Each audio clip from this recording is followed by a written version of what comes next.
찬송 부르겠습니다. 502장입니다. 찬송가 502장 부르겠습니다.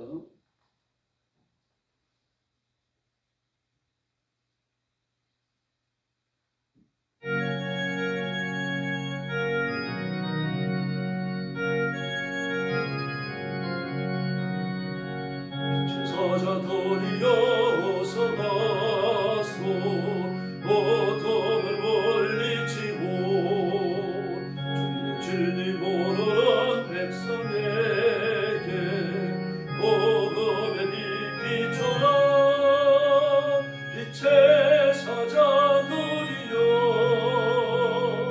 복음의 빛 비춰라. 죄가 든 밤 밝게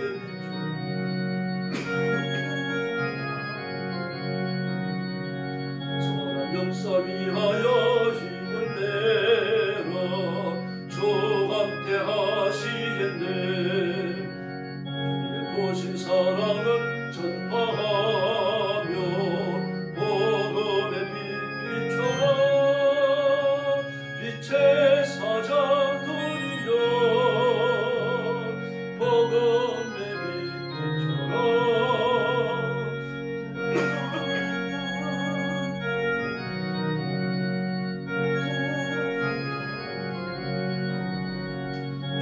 부탁하신 말 순종하여 이 진리 전파하라. 산을 넘고 물 건너 힘을 다해 복음의 빛 비춰라. 빛의 사자들이여 복음의 빛 비춰라. 죄가 든 밤 밝게 비춰라. 빛의 사자들이여 풍성한 복원이라 땅끝까지 주님만 의지하고 누구도 못 보는 백성에게 복음의 빛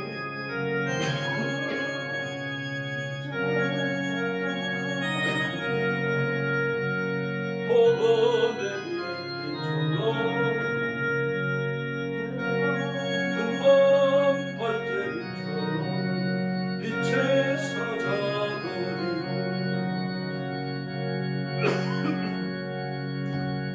503장 부르겠습니다.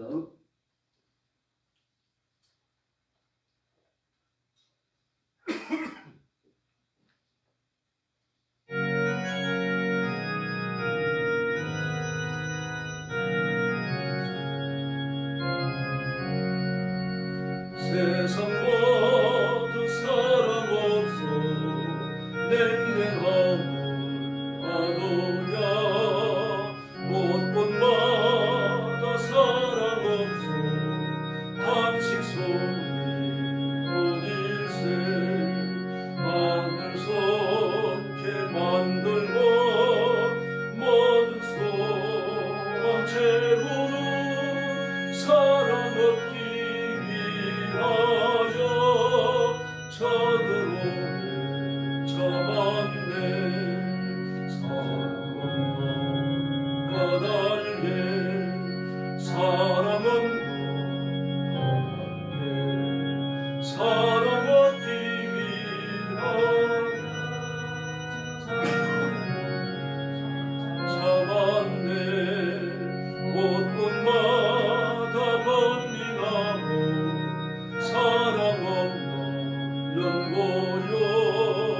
저번하게 손을 펴고 사랑받기 원하네. 목도리는 고통과 근심 걱정 많으니 사랑 없는 까닭에 저들 실망하도다.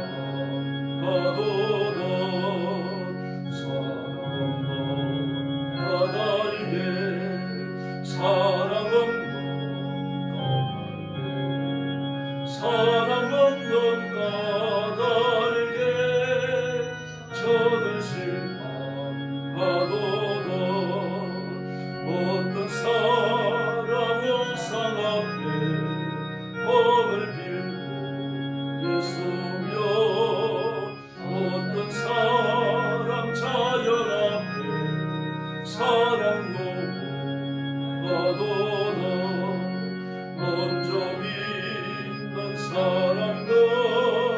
예수 사랑 가지고 나타내지 않으면 저는 실망하겠네.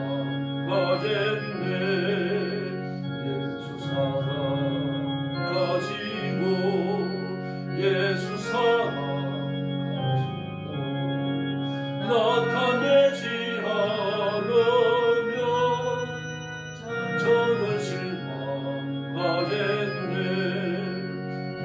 기활청에 있는 영혼 사랑받기 원하며 아이들도 소리 질러 사랑받기 원하네. 저들 소리 돌을 때 가서 도와줍시다. 만민 중에 나가서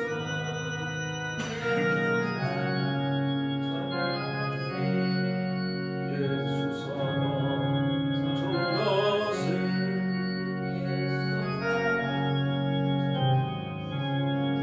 만민 중에 나가서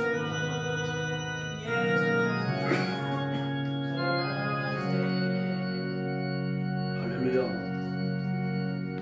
신앙 고백하겠습니다. 나는 전능하신 아버지 하나님 천지의 창조주를 믿습니다. 나는 그의 유일하신 아들 우리 주 예수 그리스도를 믿습니다.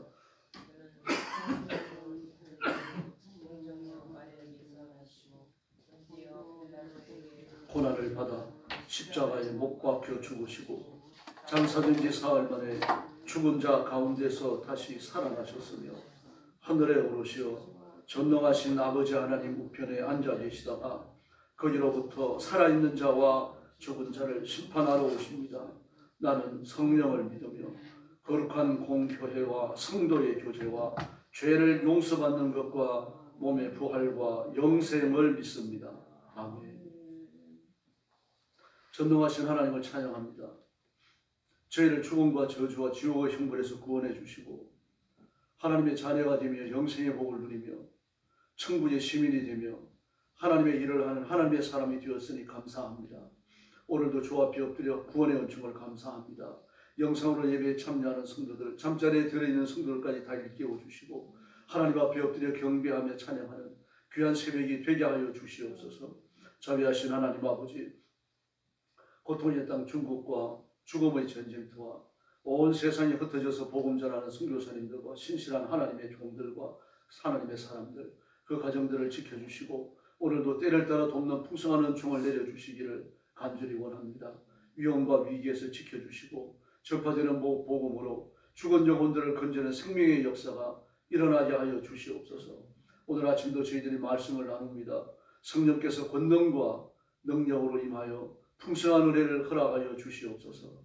예수님의 이름으로 간절히 기도 올려옵나이다. 아멘. 하나님 말씀 공독하겠습니다. 시편 118편입니다.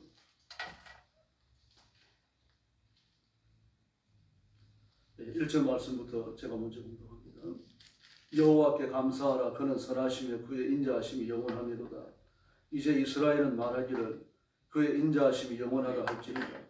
이제 아론의 집은 말하기를 그의 인자하심이 영원하다 할지로다. 이제 여호와를 경외하는 자는 말하기를 그의 인자하심이 영원하다 할지로다. 내가 고통 중에 여호와께 부르짖었더니 여호와께서 응답하시고 나를 넓은 곳에 세우셨도다. 여호와는 내 편이시라. 내가 두려워하지 아니하리니 사람이 내게 어찌할까. 여호와께서 내 편이 되사 나를 돕는 자들 중에 계시니 그러므로 나를 미워하는 자들에게 보응하시는 것을 내가 보리로다. 여호와께 피하는 것이 사람을 신뢰하는 것보다 나으며 여호와께 피하는 것이 고관들을 신뢰하는 것보다 낫도다. 문나라가 나를 에워쌌으니 내가 여호와의 이름으로 그들을 끊으리로다. 그들이 나를 에워싸고 에워쌌으니 내가 여호와의 이름으로 그들을 끊으리로다. 그들이 벌들처럼 나를 에워쌌으나 가시덤불에 불같이 타엎어졌나니 내가 여호와의 이름으로 그들을 끊으리로다. 너는 나를 미쳐 넘어뜨리려고 하였으나 여호와께서는 나를 도우셨도다. 여호와는 나의 능력과 찬송이시여 또 나의 구원이 되셨도다.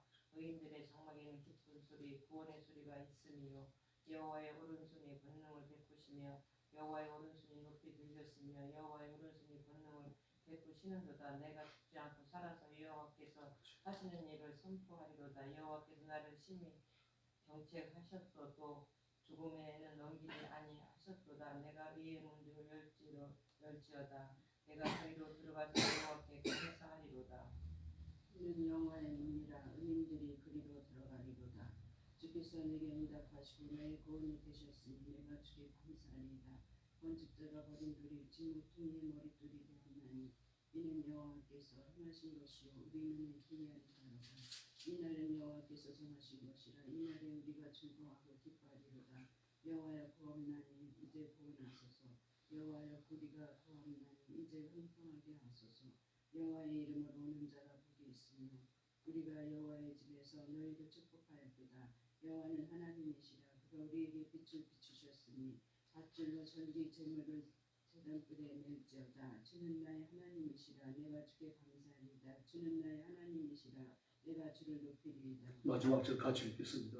여호와께 감사하라. 그는 선하시며 그의 인자하심이 영원함이로다. 아멘. 우리 유일한 구원자이신 하나님에 대해서 기록하고 있습니다. 네. 다윗은 온갖 역경과 환난을 거치고 그리고 왕위에 오릅니다. 그 왕위에 올라서도 하나님의 구원의 은총을 감사하고 은혜의 손길 아래서 나라를 다스려 나갑니다. 많은 우여곡절이 많았고 믿었던 사람에게서 배신을 당하기도 하고 배척을 받기도 하고 또 다윗이 심각한 죄가 없음에도 불구하고 그 주변에서 다윗을 억압하는 무리들이 존재했습니다. 한두 사람이 아니었고요. 그래서 다윗의 시를 보면은 원수들이라는 표현이 많이 나옵니다. 이 사람들은 계획적으로 다윗을 올무에 빠뜨리려고 했습니다. 신앙적인 면이나 또 통치의 실수가 아니면 다윗을 쫓아낼 수가 없으니까 왕위에서 끌어내거나 하나님의 저주를 받게 할 수 없으니까 주로 그 두 가지 공격을 했습니다. 다윗이 인격의 흠을 찾아낸다든지 흠을 찾아내는데 함정을 파서 빠뜨리는 거죠. 그러나 다윗이 그럴 때마다 많이 울었습니다. 뭐 침상으로 내 요를 띄운다라고 말할 정도로 많이 울었어요. 또 내 눈물을 내 병에 담으소서라고 말할 정도로 그렇게 많이 울었습니다. 기도를 이겨냈던 거죠. 외롭고 힘들었던 겁니다. 여러 아내가 있었고 여러 자식들이 있었지만 그 내면의 고통을 해결하는 데 있어서는 전혀 도움이 되지 않았습니다. 이게 이제 인간의 한계성입니다. 우리도 그 신앙생활을 하고 하나님의 자녀로 살고 말씀대로 살려고 애를 쓰고 노력하는데도 끊임없이 시험거리가 찾아옵니다. 근데 사실은 사람은 사람에게 궁극적 도움을 줄 수 없어요. 우리의 궁극적인 구원자는 예수님 한 분이신 줄로 믿습니다. 우리 죄를 사하신다는 의미에서만 그런 게 아닙니다. 일상의 삶에서도 그렇다는 이야기입니다. 가족이 어울려 살지만 가족이 짊어진 짐을 내가 대신 져줄 수 없습니다. 기도 한 가지 부탁드리겠습니다. 이제 고리가 편도에 결절이 생겨가지고 이제 수술하려고 어제 병원에 들어갔어요. 사모님이 가 있습니다. 금요일에 나오는데요. 그 편도에 결절이 생기고 그 몸이 아프고 그러지만 그 저는 아버지인데 도와줄 게 없어요. 병실에도 못 들어갑니다. 보호자를 한 사람밖에 허용을 안 해요. 인간이 가지고 있는 제도가 그렇습니다. 그럼 치료를 다 하고 나오느냐? 그렇지도 않습니다. 저도 다리 수술을 해봐서 압니다만 뭐 그냥 다리 수술을 했는데도 무릎 수술을 했는데도 그냥 3, 4년을 쫓아내버립니다. 뭐 있을 방법이 없어요. 인간의 제도라고 하는 건 인간의 도움이라고 하는 것이 뭐 그런 것밖에는 안 된다는 거예요. 그러므로 궁극적인 도움을 받기 위해서는 하나님 앞에 엎드릴 수밖에 없습니다. 그래서 오늘 1절 이하의 말씀을 보면 하나님께서 우리에게 베푸신 은혜를 기억하고 감사하라고 말합니다. 감사하는데 그냥 감사하라가 아니라 그 선하시며 그의 인자하심이 영원합니다. 선하시며 인자하심이 영원합니다. 선하다 인자하다 같은 말 아닙니까? 이걸 두 번이나 썼어요. 이건 감사하는 거죠. 하나님 베푸신 은혜가 너무 크다는 이야기입니다. 그러면서 2절은 이스라엘에게, 3절은 아론에게, 이제 4절은 여호와를 경외하는 자에게 이렇게 하나하나 금명을 합니다.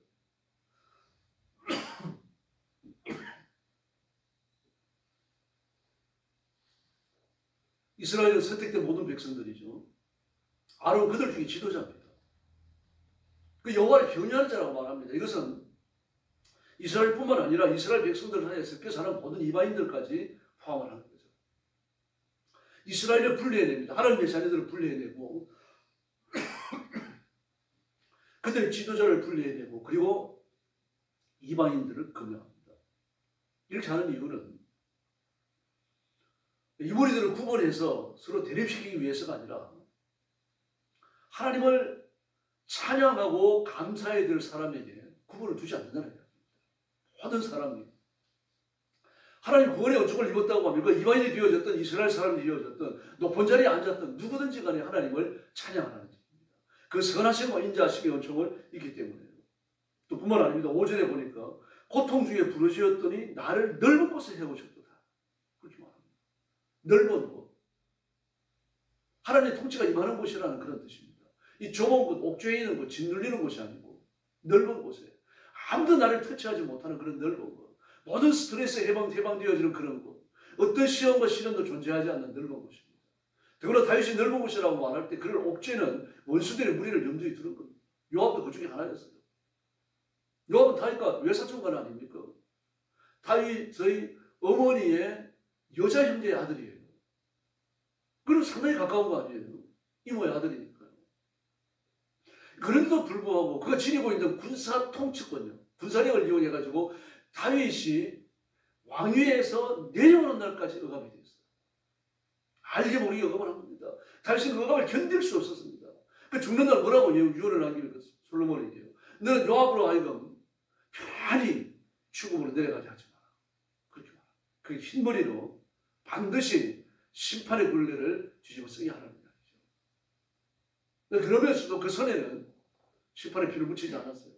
어떤 사람은 다윗이 참 끝까지 인내했다고 말하는데 그럼 아들에게 그 심판의 피를 묻히는 건 옳은 겁니까? 옳은 건 아니죠.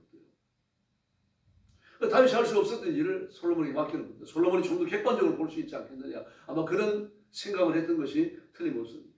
그런데 어쨌든 다윗은 이 고통 중에 하나님 앞에 부르짖고 기도했더니 이 스트레스에서 고난에서 시련에서 그 휘몰아치고는 시험을 비반하면서 끄집어내서 넓은 곳에 두셨다는 이야기입니다. 이 복이 저와 여러분에게도 임해야 할 줄로 믿습니다. 아브라함도 그렇잖아요. 그 가까운 그 사람 롯이면은 조카 아닙니까? 조카면 사실 굉장히 가깝잖아요. 그 조카가 다윗에게 이 아브라함에게 견딜 수 없는 시험거리였어요. 더구나 이 롯의 목자와 아브라함의 목자가 다투었어요. 이거 롯과 아브라함이 다투는 것과 똑같은 겁니다. 그렇게 버릇이 없어서는 안 되죠. 현대사회도 아니고 21세기 현대사회도 아니고 아브라함이 벌써 언제 사람입니까? 주전 약 한 1300년경의 사람이에요. 1400년, 1500년경의 사람이에요. 중청동기 시대니까요. 1400년, 1450여 년 전입니다. 지금으로 따지자고 하면 3500년 전의 사람입니다. 그 시대에 조카가 삼촌에게 대든다. 이건 있을 수도 없는 거죠.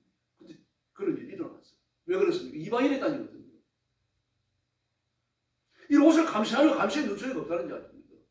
아브라함이 롯을 불러다 놓고서 야단치지 않으면 아무도 야단칠 사람이 없어요. 하나님이라고 하면 이렇게 못하죠. 근데 하나님이 아니니까요. 감시의 눈초리가 없으니까 이 조카가 아브라함을 향하여 발꿈치를 든 겁니다. 그래서 아브라함은 롯을 불러다 놓고 야단치지 않아요. 어떤 사람은 아브라함이 잘못했다라고도 말하는데 뭐 잘못했다라고 볼 수 있겠죠. 그러나 이미 롯이 장사하는 어른이거든요.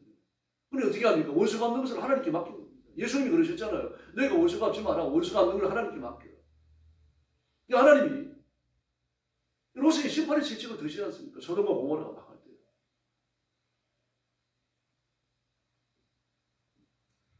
네, 이렇게 우리가 하나님을 바라보고 하나님을 의지해야 될 이유는 우리가 그 지옥의 형벌에서 구원받는 것뿐 아니라 일상의 삶에서 다가오는 여러 가지 시험에서도요. 구원자는 예수님밖에 없어요. 더구나 친히 원수를 갚아서 안 됩니다. 우리가. 그럼 누가 나한테 위해를 끼쳤다 그래가지고 내가 찾아가가지고 같이 위해를 끼칠 겁니까? 우리 기독교인이 그렇게 못하잖아요. 그러니까 하나님 앞에 엎드려 기도할 수밖에 없는 거죠. 다윗처럼 아브라함처럼 그렇게 부르짖었던 겁니다. 바울도 그랬죠. 그 죽음의 위기를 경험할 때마다 하나님 앞에 구원을 위해서 부르짖었어요. 바울도 그 동족 같은 유대인들로부터 위해를 당하잖아요. 심지어 막 소아시아 여러 지역을 전도할 때는요, 막 이 도시에서 해를 받을 것 같으니까 다른 도시로 도망을 가잖아요. 그럼 여기 깡패들이 그걸 쫓아와요. 어디까지 쫓아옵니까? 루스드라까지 쫓아와갖고는 결국 바울을 죽이잖아요. 죽은 걸 확인하고 그저 뛰게 써가지고 바깥에 내다버리지 않습니까? 루스드라에서. 안전병가 일어나 강력한 기적이 일어납니다만 거기에서 그는 맞아 죽어요.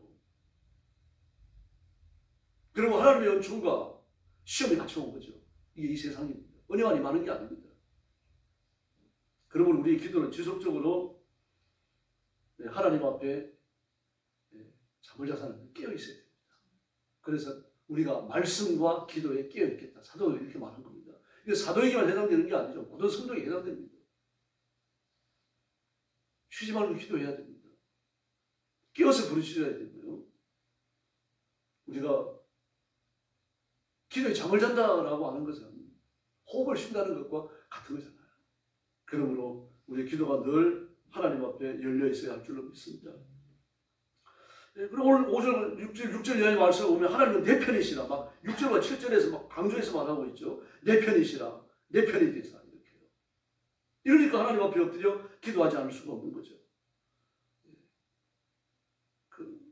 하나님께서는 자기 백성을 끝까지 지키시지만요. 그러나 하나님이 자기 백성을 지키시는데 그 백성에게 위해를 가하는 그 애굽의 왕 바로는 어떻게 됩니까? 10가지 재앙을 만든다. 훨씬 두들겨 맞잖아요. 하나님 분노하십니다. 원수에게 분노하세요. 분노하시지만 분노하시는 하나님께서 자기 백성을 끝까지 챙기신다는 이야기입니다. 그 15절에 보니까 의인들의 장막이를 기쁜 소리가 있고 구원의 소리가 있다고 말합니다. 왜 그렇습니까? 하나님이 오른손으로 권능을 베푸시기 때문에. 또 18절에 보니까 하나님께서 나를 심히 경책하셔서 하나님 나무라셨다는 얘기입니다. 나무라셨는 이 경이라고 하는 말이 가볍다는 뜻입니다. 그 내가 한 실수와 허물에 비해 가지고 하나님이 내게 매를 내리신 것은 너무 작다는 이야기입니다. 죄의 삭은 사망이죠. 그러나 뭐라고 말합니까? 나를 경책하시고 나를 가볍게 때리셨고 나를 축복에 넘기지 아니하셨다. 나를 버리지 않으셨다는 얘기죠. 하나님께서 우리를 마음이 상하실 때마다 버리시고 또 마음이 풀리시면 우리를 구원하시고 그러다 그러면 우리가 얼마나 불안하겠습니까? 우리가 좀 실수를 하더라도 허물을 범하더라도 우리에 대한 하나님의 사랑은 끝까지 변치 않는 줄로 믿습니다. 뿐만 아닙니다. 22절의 말씀을 보면 메시아 예언이 나옵니다. 예수님을 보내셔가지고 우리를 궁극적으로 저주에서 건지셨다고 말합니다. 건축자가 버린 돌이 집 모퉁이의 머릿돌이 되었으니 그렇게 말합니다. 건축자가 버린 돌 예수님이시잖아요.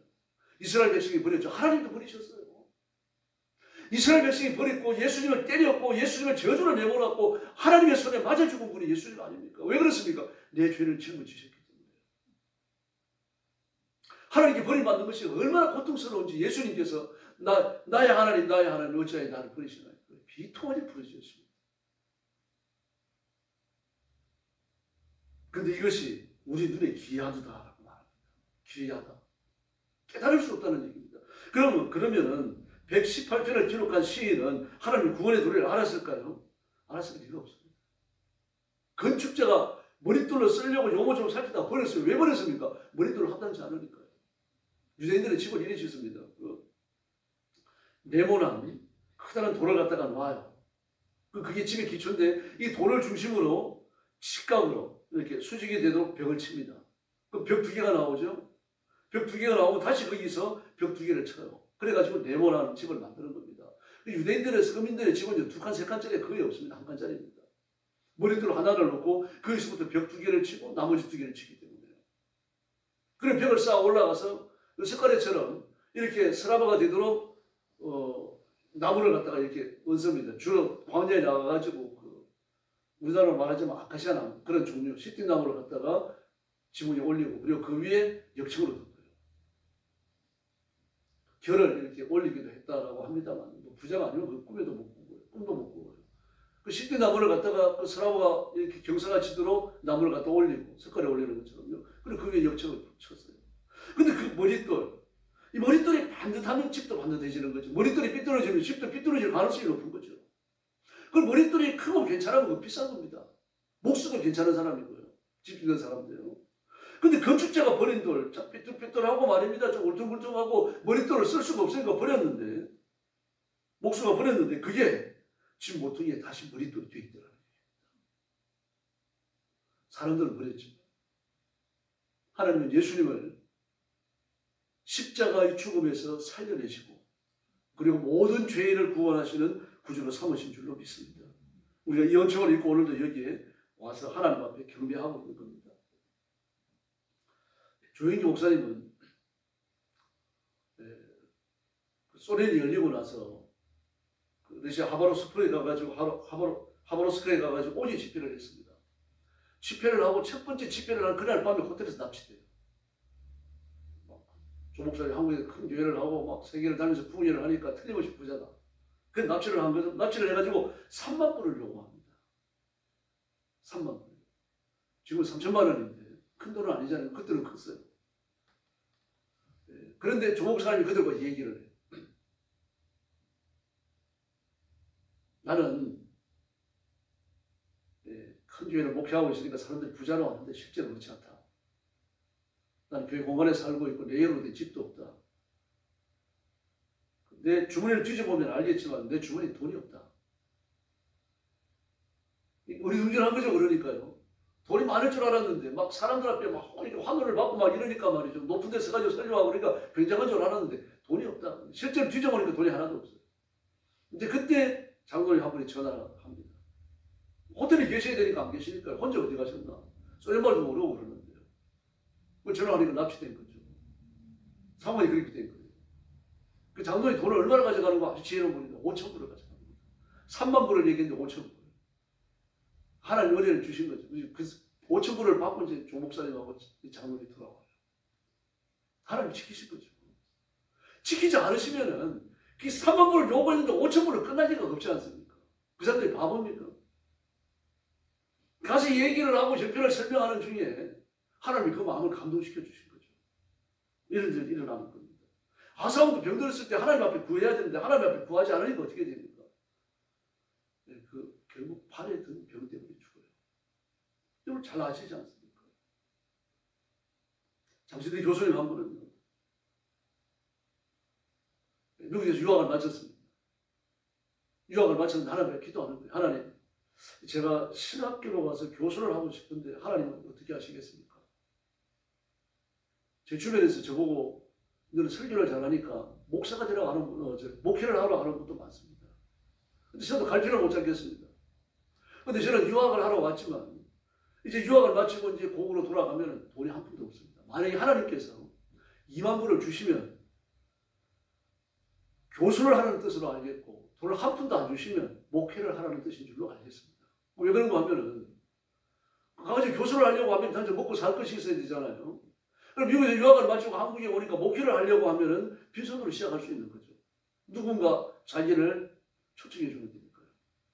그래 그 당시만 하더라도 외국에서 공부하고 오는 사람들이 하도 많아가지고 학교에다가 장학금을 안 내면 교단에 서는 것도 힘들었습니다. 강단에 서는 것도. 그런데 이제 내일처럼 출발하는데 오늘 평소에 잘 알고 지내는 분도 아닌데 그 목사를 찾아와가지고 돈을 2만 불을 건네는 겁니다. 현금을.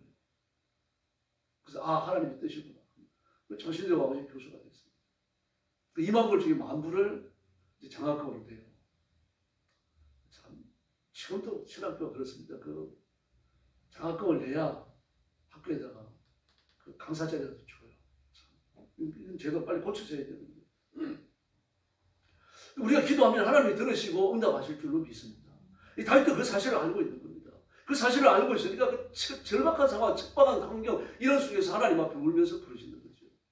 오늘 우리가 기도해야 될 기도 제목들을 가지고 나왔습니다. 오늘 아침 부르짖을 때 하나님 응답하시고 기적을 베푸실 줄로 믿습니다. 기도하겠습니다. 자비하신 하나님 아버지 감사합니다.